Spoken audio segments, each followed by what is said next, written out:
So tonight we are looking at the auxiliary expansion for the Khymaera Shadowflame Shard in Warmachine.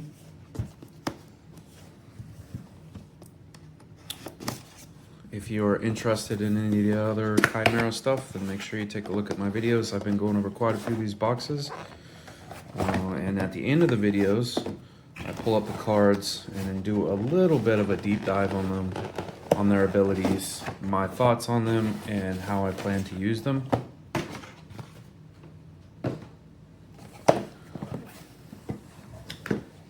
And some of the units out of this box I definitely plan on using. Some I'm on the fence about. But first, we're gonna check out the models.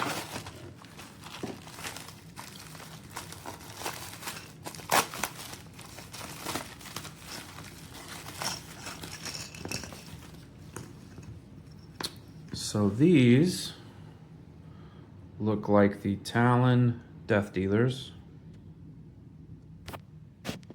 Sorry about that.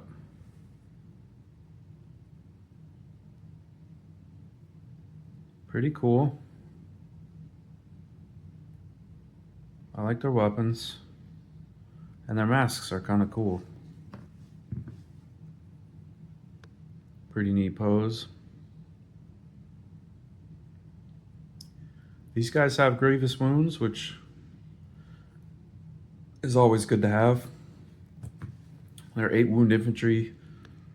Defensive stats are okay. But 8 wounds, they definitely serve their purpose. But we will get into that a little later. So far so good on these guys, all here. No problems. On to the next one.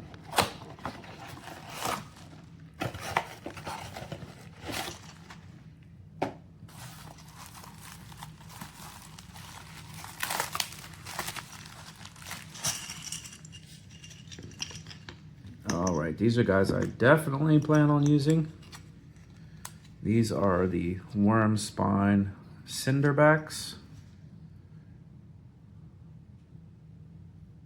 They have a cool ranged power attack. So, ranged fire attack. So you stack it with the, the Wyvern to boost the power. You have the Conjurers for their Whip the Flames debuff. And all the different fire shenanigans that can happen. Oh, got a broken sword here. That's a little bit of a bummer, but in the grand scheme of things, that's a pretty clean break right at the wrist. I'll just glue that back on, and that won't be a problem.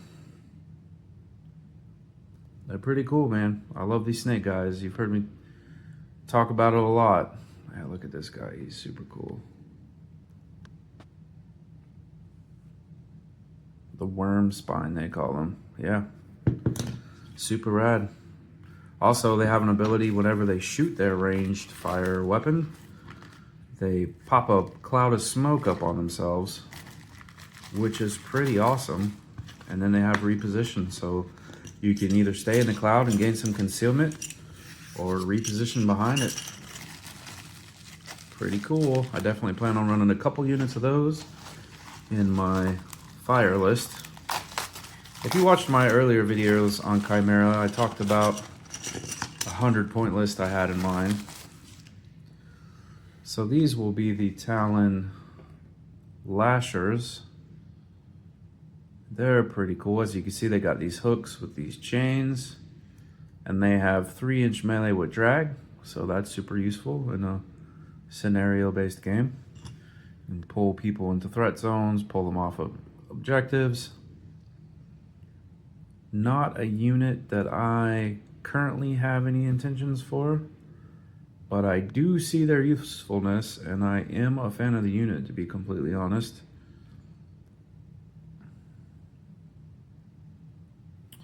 But yeah, I think my local meta, I think we may be settling around 75 points as a standard rather than 100.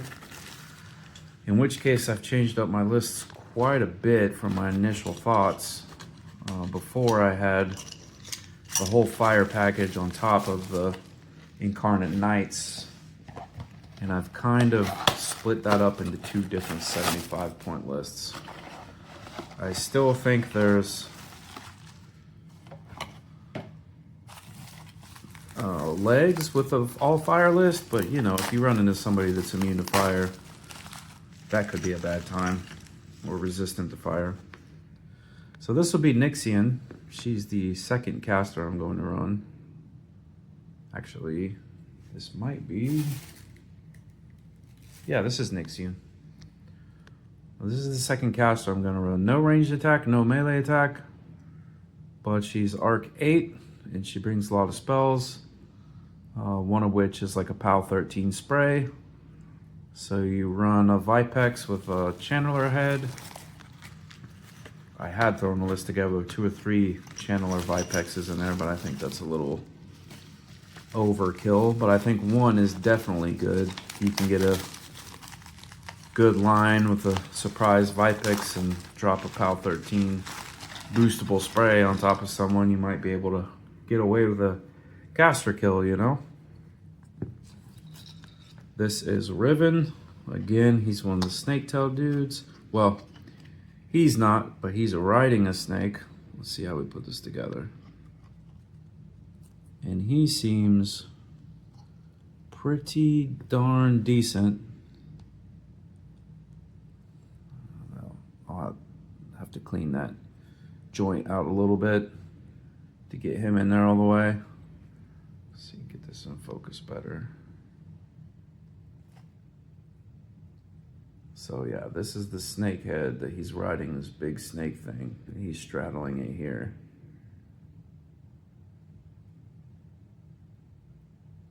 Pretty awesome model. His claim to fame is he has Mortal Fear, which a lot of people are big fans of.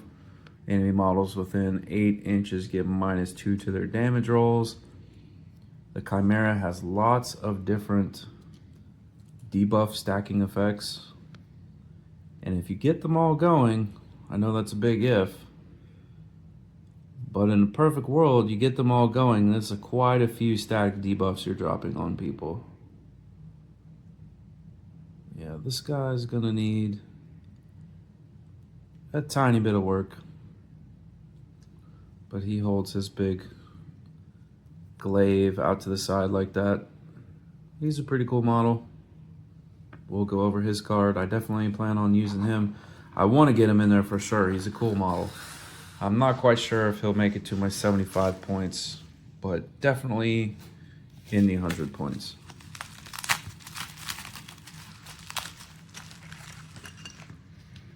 What do we have here? Actually,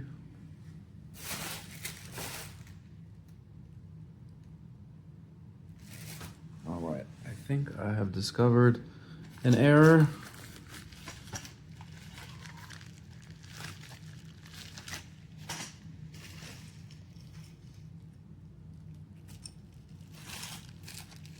Because this looks like another Nixian. Or maybe I just didn't move that box far enough out of the way and messed it up for myself, which is possible. Let's see. I did the lashers. What do we have in this bag? I think I moved the wrong bag. Nope, that's Rassic from yesterday. I don't know. Let's leave Nixian out here. We'll keep it moving and figure it out. There should be a spinner left, and there should be a Wraithwing Paragon left.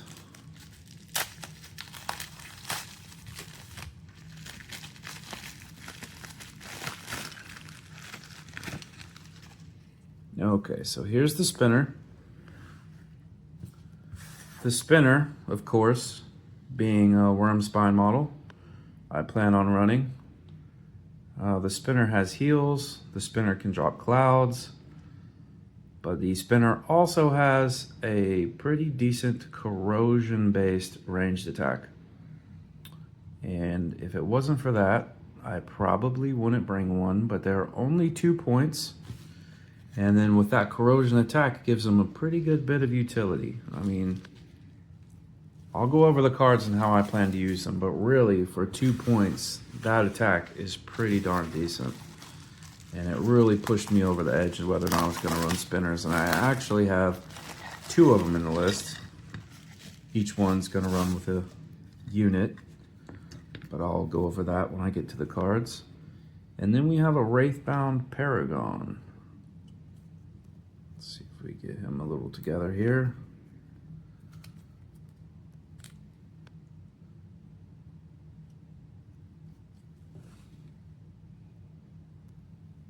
Yeah, he's gonna need cleaned out a little bit too for him to fit, but the wing goes in like that. He's got a big sword he holds out to the side like so. He's a pretty cool model, pretty decent.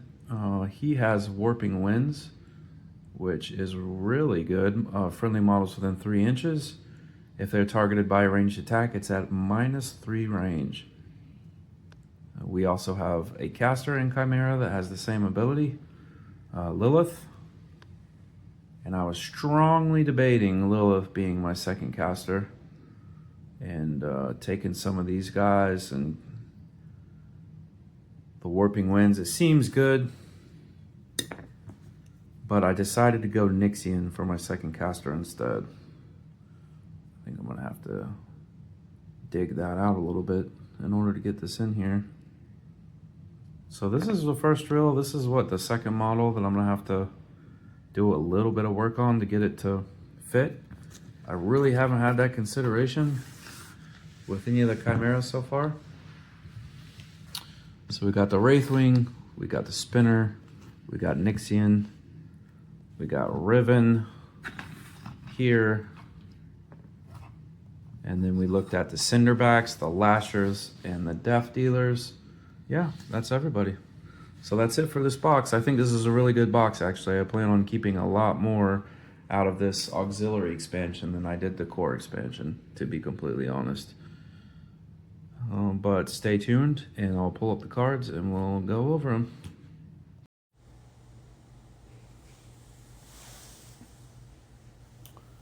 Okay, first up we have Nyxian. Nyxian has 17 health. She has stealth, she's soulless, and has Pathfinder. Speed 6, arcane attack 7, defense 15, arm 15, arc 8, control 12. She has apparition. During the control phase, you can place her complete within 2 of her current location. She has prey. After deployment, but before the first player's turn, choose an enemy model or unit to be this unit's prey. This model gains +2 to attack and damage rolls against prey. When the prey is destroyed or removed from play, choose another model/unit to be the prey. Prey is a pretty common ability. Everyone knows what prey does. Nyxian's feat works off of her prey, so keep that in mind. She has Revelations of the Outer Darkness. Once per turn, when a friendly faction warrior within 12 inches of this model is destroyed or removed from play by an enemy attack, immediately after the attack is resolved, this model can cast a spell without spending Essence, Focus, or Fury, which is pretty important. She comes with a lot of spells. She's definitely a spell slinging caster. And she has steady like all the Worm Spine. She can't be knocked down. No ranged attack, no melee attack. That is quite the bummer, in my opinion.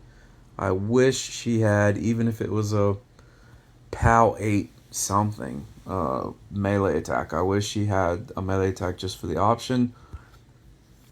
She does have spells, but it would be nice if she had a melee attack. Her feat, Jaws of the Dragon. Nyxian can immediately choose a new model/unit in her control range to be her prey. Friendly faction warrior models gain the benefits of Nyxian's prey against her prey for 1 turn.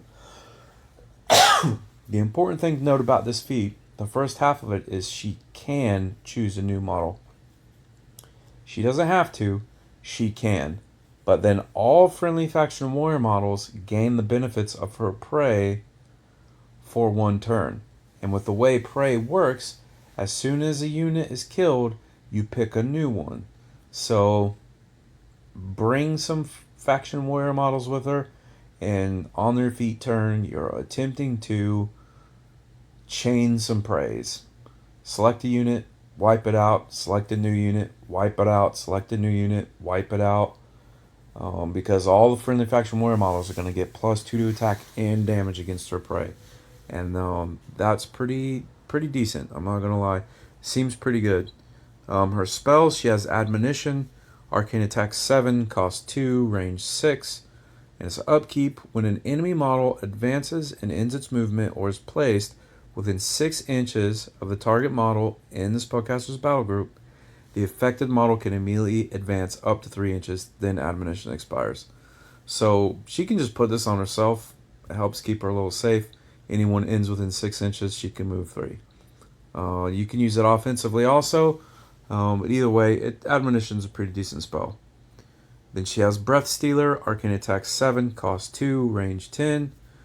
And target model/unit suffers -2 speed and defense for 1 round.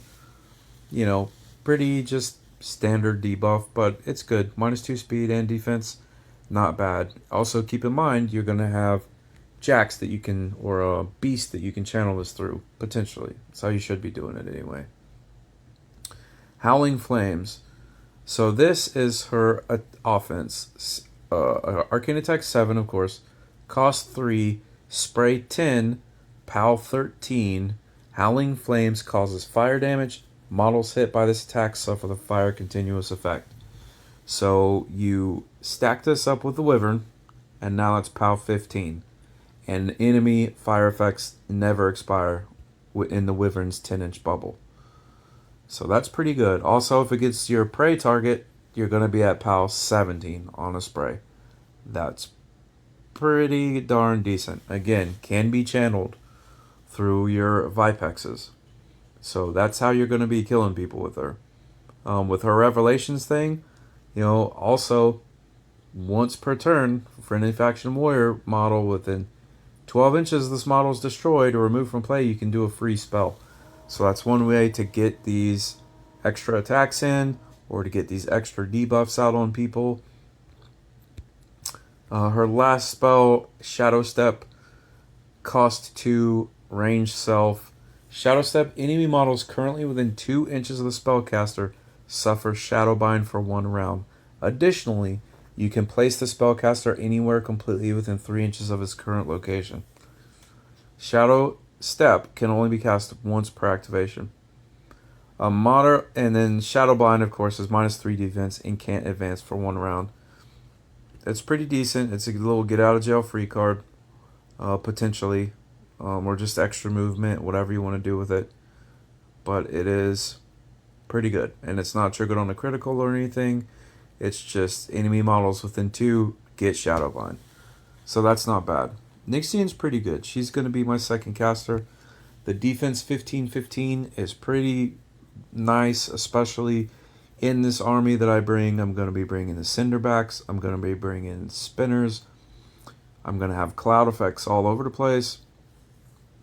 So she has stealth already, but even if for whatever reason they ignore stealth or they get within 5 inches, hopefully I'm going to be getting concealment or some kind of cover or something to make that defense army even better. But a 15-15 is pretty decent to begin with.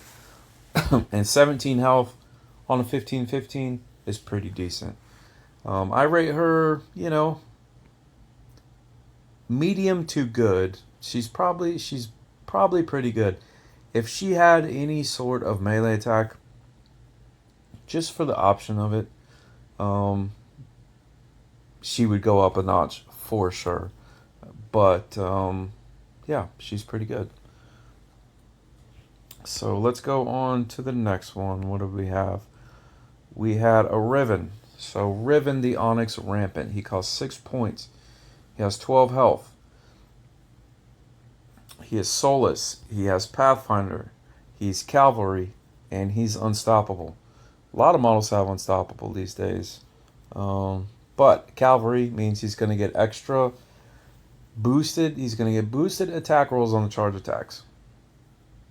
Can't be mad about that. That is always good.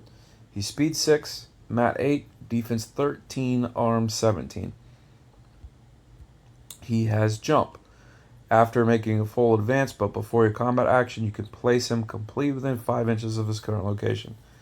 So especially if you're not wanting to charge for whatever reason, or you're wanting to jump through lines of enemies, he can get to places where he shouldn't be getting to.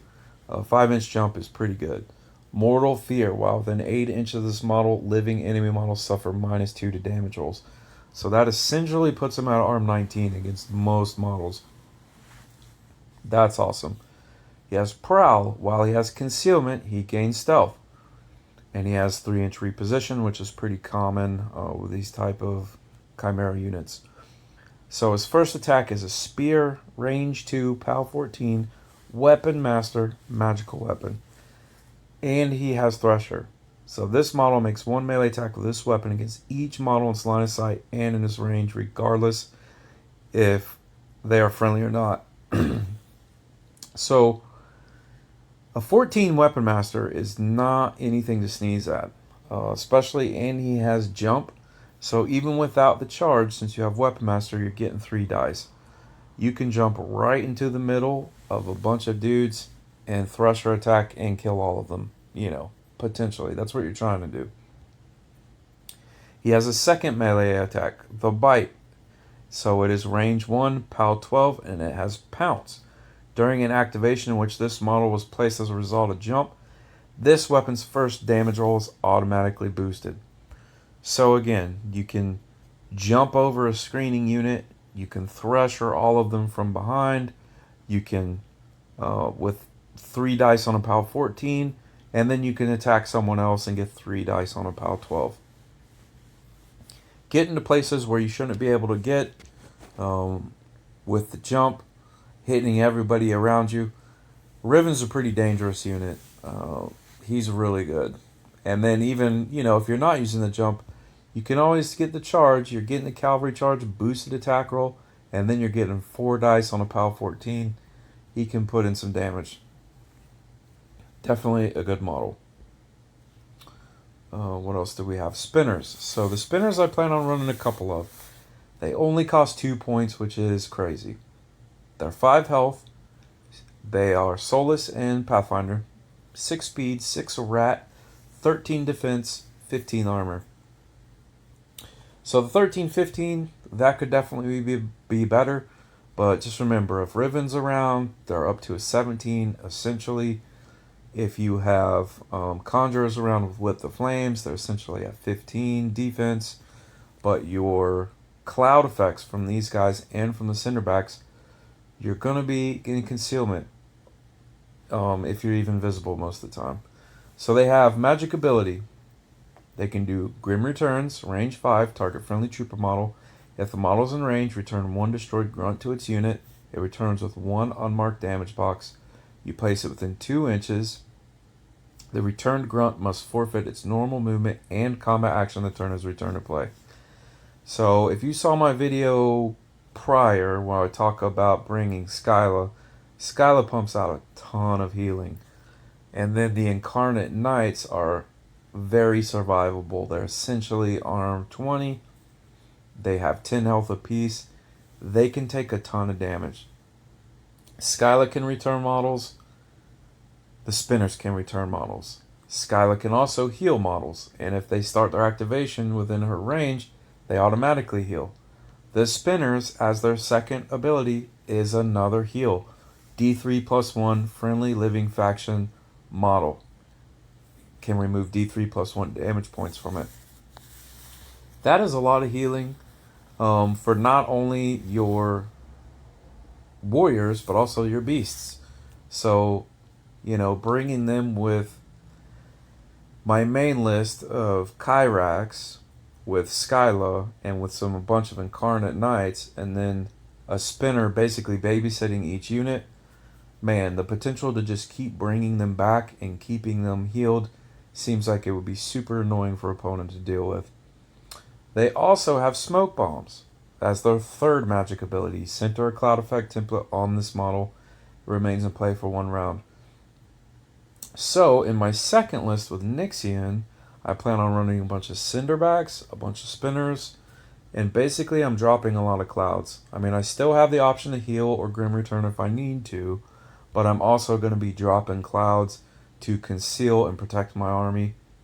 And then the kicker for me is their weapon, Acid Bomb.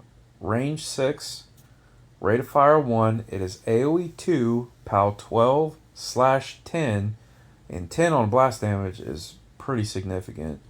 And then it is corrosion damage and a continuous effect corrosion. That is a pretty awesome ranged attack, in my opinion, especially for 2 points. Yeah, the range is only 6, but it's AoE 2 and it's continuous corrosion. Drop this thing on single wound models and they're just going to disappear, you know. It's pretty good. And a 10 on the blast damage is pretty high from what I've been seeing in MK4. That has the potential to just outright kill things, much less just corroding them for them to die on their maintenance. So I think that's pretty good. And I definitely am running 2, and I think both of my lists. I think they're good. And they have a lot of utility. Alright, what was next? We had Talon Death Dealers. So, these guys have 8 wounds apiece. They cost 7 points. Get 3 grunts, 8 wounds apiece. They are soulless and they have Pathfinder. They are speed 6, mat 7, defense 13, arm 15. They have sidestep. When they hit an enemy model with an initial melee attack, they can advance 2 inches after the attack is resolved. They have unyielding, so they get +2 arm against melee damage rolls. And they have finisher. They gain additional die on damage rolls against damaged models. So in my previous video, I pointed out the Quick Fangs, and they have like atomical precision and the equivalent on the ranged unit. I don't remember what they called it, but they just automatically ping for 1 point of damage. These guys can definitely come in and, you know, with finisher, do some damage afterwards. They have serrated blades, range 2, POW 13, with grievous wounds. So models lose tough and can't have damage removed for them for 1 round. You know, I think they're pretty decent.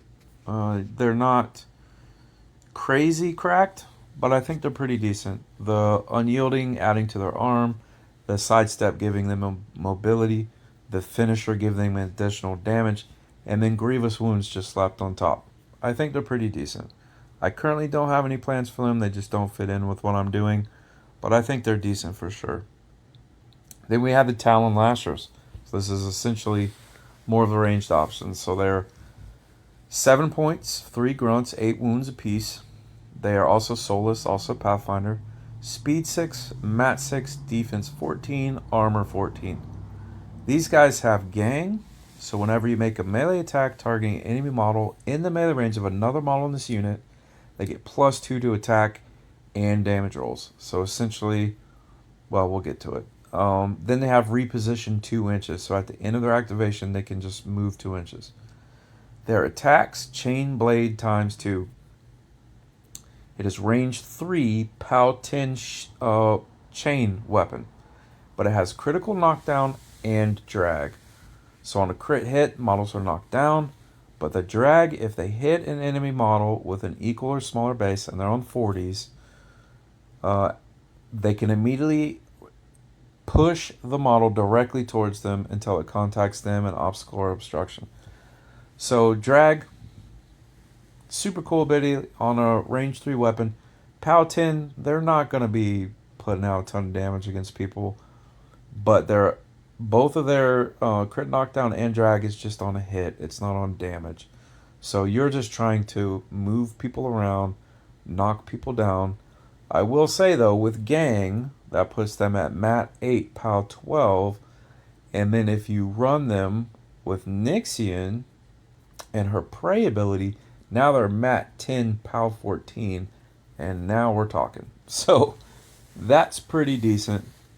I'm currently not planning on running them in Nixian because it just doesn't fit what I'm doing, but I can definitely see with all the different buffs and all the different debuffs that Khymaera can bring to the table, these guys can get to really decent levels. Alright, that's the Lashers. So then we had Cinderbacks. So the Cinderbacks cost 9 points, 8 wounds apiece. They're soulless, they have resistance to fire, they have Pathfinder, they have dual attack. Speed 6, Mat 6, Rat 6, Defense 12, Arm 16. I really wish that defense was a little bit higher, but they generate their own smoke cloud, so it's better than it seems. They have Steady, they can't be knocked down, and they have Smoke Cloud. Center a cloud effect template on this model when it makes a ranged attack. The template remains in play for 1 round. So that's just automatic whenever they make a ranged attack.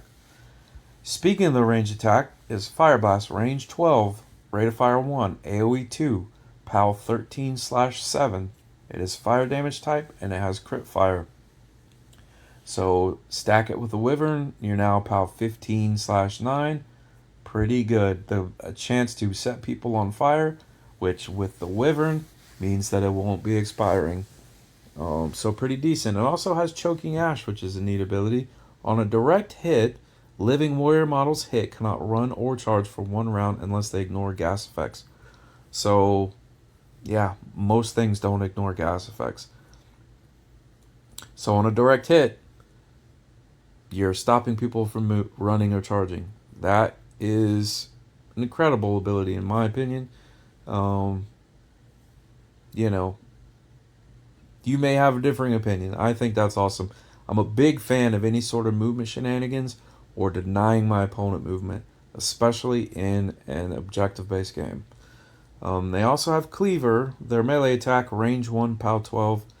Nothing fancy, no special abilities, but they do have dual attack, so they can do both. I really like the Cinderbacks. I think they're a fantastic unit. Just auto-dropping clouds whenever they do their attack, which is a pretty decent ranged attack, especially stacking with Wyvern. Just seems really good. And was that it in that box? I believe it was. Let me go through. No, we had the Wraithwing Paragon. I skipped over him. So Wraithwing Paragon, he's 5 points. He has 10 health. He has Unstoppable and Soulless and Flight. He's Speed 7, Mat 7, Defense 13, Armor 18. So this guy has Blade Shield, +2 defense against ranged attack rolls. That's awesome. That makes him a 15/18. That's pretty darn good. He has Cleave. Whenever he destroys one or more enemy models with a basic melee attack, immediately after the attack he can make an additional melee attack. He has Sprint. At the end of an activation which is destroyed or removed from play one or more enemy models, he can immediately make a full advance. And then he has Warping Winds. When a friendly faction model is targeted by a ranged attack while within 3 inches of this model, the attack suffers -3 range. Additionally, while within 3 inches of this model, friendly faction models gain resistance blast. Warping Winds is a super great ability. Lilith also has Warping Winds, so you can bring Lilith and 2 Paragons and pretty much cover your whole army if you wanted to. It's a pretty good defensive buff, I think, and given your faction models, which a lot of the warriors don't have super great armor, so giving them the resistance blast will greatly improve their survivability. Then the sword is range 2, POW 15 with crit decapitation. On a critical hit, you double the damage exceeding the arm of the model hit, and they cannot make a tough roll. So crit decapitation is super interesting, and it really means like if you roll well, if the dice treat you well, you can just put out a massive amount of damage with the Wraithwing Paragon. He does only get 1 attack, but he does have Cleave, so he can definitely put out a hurting if you get that crit decap off. Even without it, it's POW 15. It's pretty decent. He's going to be able to kill some dudes. And then, sprint away afterwards with a 7-inch move. So he can get in there, do some damage, run away, and then his Blade Shield is giving him a boosted defense against ranged attacks to help him stay alive to where he can do it again on the next turn. And I believe that wraps up this box. At this point, I still have a few more models I'm going to be buying. Let's see, I definitely need to get a Wyvern. And I need to find me a Pythia somewhere. It comes in that new starter cadre, which I'm not interested in the other stuff, but I do need a Pythia, so I'm going to need to find that somewhere. And then I just need to double up on some units, and my army would be ready to go. Since I just have it pulled up and we've been talking about it. So Zacchaeus, if you haven't watched my video on Zacchaeus, I'm planning on running him with my fire list, with the spinners and the cinderbacks dropping clouds. Why? Because he has, as one of his abilities, Winter Storm. Enemy models begin their activations within 10 inches lose Isle of Sight, Flight, and Pathfinder for that activation. I plan on bringing defenses with lots of the barriers, using walls and terrain to my advantage, dropping a bunch of clouds, and then, killing the opponent's Isle of Sight and killing their Pathfinder. And I feel like that is pretty good. She'll help me be survivable. She'll help me play around a little bit. And, for whatever reason, I don't feel like Winter Storm is necessary. He has Breath Taker, so living enemy models are -2 defense and -2 to attack damage rolls within 5 inches of this model. He just has a lot of utility. He does a lot of cool things. He brings more magic weapons. He has crit freeze. Even more debuffs that you can stack on people. But a 10-inch bubble of making the opponents lose their Isle of Sight, their Flight, and their Pathfinder, especially when I'm going to be dropping, 6, 7, 8 clouds per turn, I think it seems pretty good. But we'll see how it goes. Stay tuned, and I'll continue to make videos as it comes about and report back with how successful I am or not.